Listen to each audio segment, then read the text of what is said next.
বলতে পারবেন এইটা কী শাক? এটা হচ্ছে পাট শাক। তো পাট শাক দুই ধরনের হয়, একটা হচ্ছে তিতা ছাড়া আর একটা তিতাযুক্ত।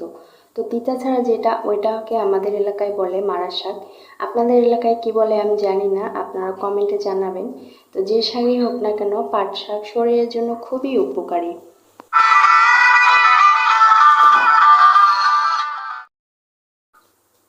হ্যালো এভরিওয়ান, আসসালামু আলাইকুম।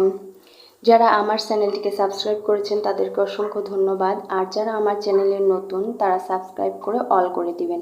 তো পাট শাক আমি দুইভাবে রান্না করি। যখন তাড়াহুড়ো থাকে তখন আমি পেঁয়াজ ও রসুন মানে তেলে ভেজে নিয়ে শাকটা ঢেলে দিই। আর সচরাচর আমি পাট শাকটা ভাপায় রান্না করি। তো কিভাবে রান্না করি এই রেসিপিটাই আপনাদের সাথে শেয়ার করছি। তো প্রথমে আমি কড়াইটা গরম করে নিয়ে শাক ধুয়ে এটা আমি দিয়ে নিলাম। তারপরে এর মধ্যে আমি একটু লবণ আর একটু পানি দিয়ে দিব। তারপরে এইটা আমি একটা ঢাকনা দিয়ে ঢেকে সুন্দর করে রান্না করব। তো আমার যখন হাতে সময় থাকে তখন আমি কিন্তু এভাবেই পানিটা ভাপায় নিয়ে তারপরে সুন্দর করে আমি পেঁয়াজ মরিচ ভাজে নিয়ে বাসায় এভাবে আমি রান্না করি। আর পাট শাকটা আমার সাধারণত এভাবে রান্না করতেই ভালো লাগে। আমি অন্যান্য শাক আমি তেলে দিয়েই রান্না করি, বাট এইটা শাক আমি পানিতে আগে ভাপাই নিব, তারপরে আমি এটা পেঁয়াজ মরিচ দিয়ে ভেজে তারপর রান্না করতে ভালো লাগে আমার। তো আমি এটা একটু ঢেকে দিলাম, দেখতে পাচ্ছেন। তো এখানে পানিটা একটু শুকায় আসছে। তো তারপরে আমি একটু তেল দিয়ে নিব।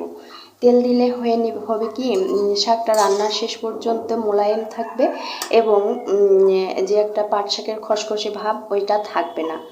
আর একটা গ্লেসি ভাব থাকবে। আর হোটেলগুলোতে সাধারণত এরকমই করে, দেখবেন যে হোটেলে শাকগুলো অনেক গ্লেসি গ্লেসি লাগে। তার মূলত একটাই কারণ, তারা এভাবে একটু তেল দিয়ে নেয়। তো এখানে আমি একটু তেল দিয়ে ঢাকনাটা ঢেকে নিলাম।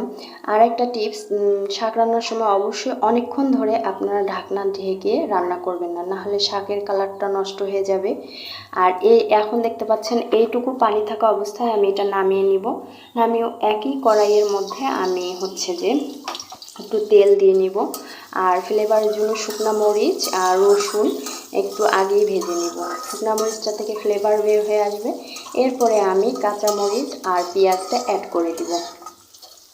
তো আপনারা ঝালটা যেরকম খাবেন অ্যাডজাস্ট করে নেবেন। আমি কাঁচা মরিচ শুকনো মরিচ দুইটাই ইউজ করছি। তারপরে এখন একটু নাড়াচাড়া করে নিয়ে আমি এর মধ্যে বেশিক্ষণ এটা আমি তেলে ভাজবো না, কয়েকটা শুকনো মরিচ আমি এই তেলটা সরাই নিয়ে আমি এটা ভেজে নিব। ডেকোরেশন করার জন্য আমি জাস্ট শুকনো মরিচটা একটু ভেজে নিব। তো ভাজা হয়ে গেলে আমি এটা উঠায় রাখবো।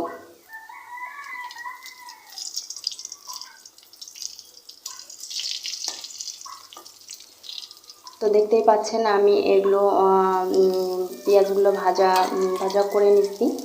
এখন আমি এর মধ্যে উঠিয়ে রাখা শাকটা দিয়ে নেব।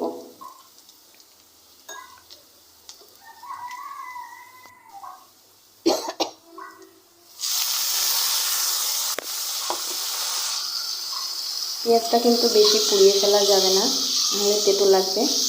তো এখন আমি এটা ভালোভাবে উল্টায় পাল্টায় নিয়ে শাকটা ভালো করে ভুনাই নেব।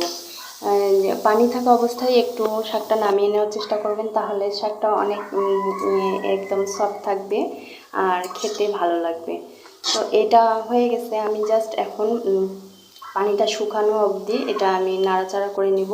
পানিটা শুকায় গেলে এটা আমি সুন্দর করে নামিয়ে একটা সার্ভিং ডিশে সার্ভ করে নিব।